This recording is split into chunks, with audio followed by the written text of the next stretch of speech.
வணக்கம். ஈரான் போரால் Saudi Arabia உட்பட உலகத்தின் பிரபலமான ஆயில் ஏற்றுமதி நிறுவனங்கள் 600 பில்லியன் குரோனர்களை ஒரு குறுங்காலத்தில் ஈரான் அமெரிக்க போர் தொடங்கிய மாசி மாதம் 28ஆம் திகதியில் இருந்து 3 மாத கால பகுதியில் உழைத்து தள்ளியிருக்கின்றார்கள். இந்த பணத்தை எப்படி உழைத்தார்கள்? இந்த போர் காரணமாக ஏற்பட்ட ஆயில் விலை உயர்வு காரணமாக இவர்களினுடைய ஏற்றுமதிகளினுடைய விலை அதிகரித்து உழைக்காமலே பெருந்தொகையான பணத்தை இவர்கள் உழைத்திருக்கின்றார்கள். இது அமெரிக்க அதிபர் டொனால்ட் ட்ரம்பிற்கு பலத்த ஆத்திரத்தை ஏற்படுத்தி இருக்கின்றது. நாங்கள் போரை நடத்தி கொண்டிருக்க நீங்கள் பெருந்தொகையான பணத்தை உழைத்திருக்கின்றீர்கள் என்று சீற்றமடைந்திருக்கின்றார். சவுதி அரேபியாவினுடைய அரேம்கோ, பிபி நிறுவனம், செல் நிறுவனம், எக்லினோர் நிறுவனம், எக்ஸான் மொபைல் ஆகிய 8 நிறுவனங்களுமே இந்த பணத்தை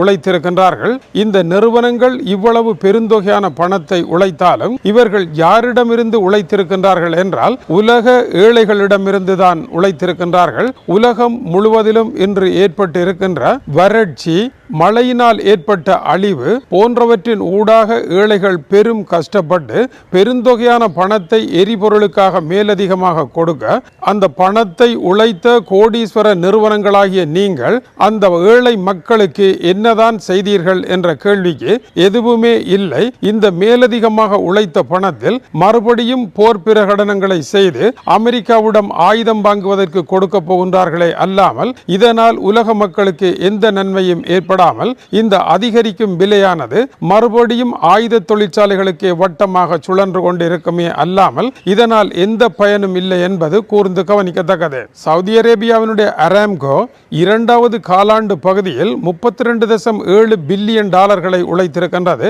இது சென்றாண்டு இதே கால பகுதியுடன் ஒப்பிட்டால் 2 மடங்கு அதிகமான லாபமாக இருக்கின்றது. ஆனால் ஆயில் வர்த்தகம் தடைப்பட்டு விட்டது, ஹோர்முஸ் நீரிணை அடைக்கப்பட்டு விட்டது என்று பலத்த கோஷங்கள் எழும்பினாலும் கூட இவர்கள் அமைதியாக பணத்தை உழைத்துக் கொண்டிருந்திருக்கின்றார்கள் என்பது இதனுடைய கருத்தாகும். சவுதியினுடைய வருமானம் 44% விலை உயர்வால் கிடைத்திருக்கின்றது. இதுபோல ரஷ்யாவிற்கும் பெருந்தொகை பணம் கிடைத்திருக்கின்றது.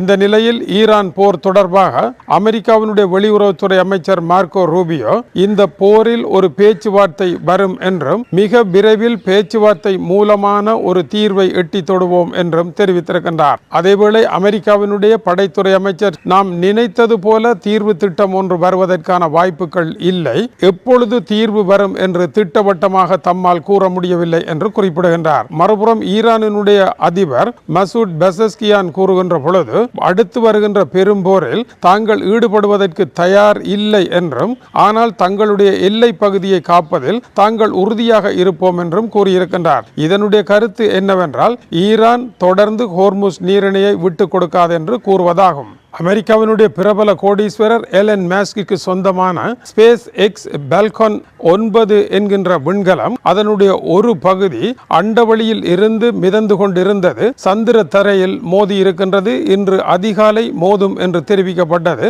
சுமார் 4000 கிலோ எடை கொண்ட இந்த விண்கலத்தின் ஒரு பகுதி சந்திர தரையில் மோதி 10,000 துண்டுகளாக வெடித்திருப்பதாகவும் சுமார் 50 கிலோமீட்டர் உயரத்திற்கு தூசுப்படை ஆகாயம் நோக்கி கிளம்பி இருப்பதாகவும் தெரிவிக்கப்படுகின்றது.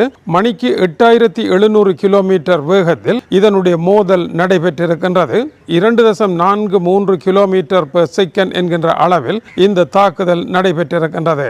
மனிதன் பயணிக்கின்ற ஒரு ராக்கெட் சந்திர தரையில் மோதினால் என்னதான் ஆகும் என்பதை பார்ப்பதற்கான ஓர் அரிய காட்சியாக இது இருக்கின்றது. ஆனால் சந்திர தரையில் இது மோதியதனால் சந்திரனுக்கு எந்த விதமான பாதிப்பும் ஏற்படாது. ஆனால் விண்வெளியில் தூசிகள் பறக்கும் என்பது குறிப்பிடத்தக்கது. இன்று விண்வெளியில் உடைந்த ராக்கெட்டுகளினுடைய கழிவே பெரும் பிரச்சனையாக இருப்பது கவனிக்கத்தக்கது.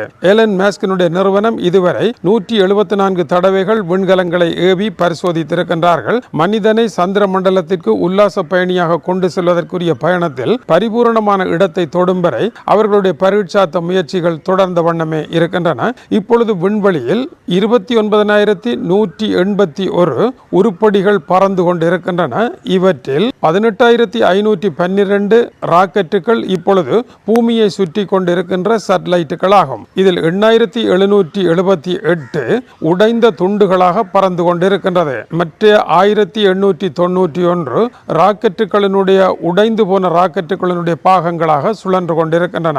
விண்வெளியில் இந்த கழிவுகளினுடைய பிரச்சனை பெரும் பிரச்சனையாக மாறும் என்றும் குறிப்பிடப்படுகின்றது. அந்த வகையில் இவருடைய விண்கலம் சந்திர திரையில் இறங்குகின்ற சாதனையை படைக்காவிட்டாலும் மோதுகின்ற சாதனையை படைத்திருப்பதாக தெரிவிக்கப்படுகின்றது. வணக்கம் உறவுகளே. நன்றி உறவுகளே. இது போன்ற வீடியோகளை பார்வையிட சுந்தூஸ் முகமது இம்தியாஸ் என்ற யூடியூப் சேனலை சப்ஸ்கிரைப் செய்யும்.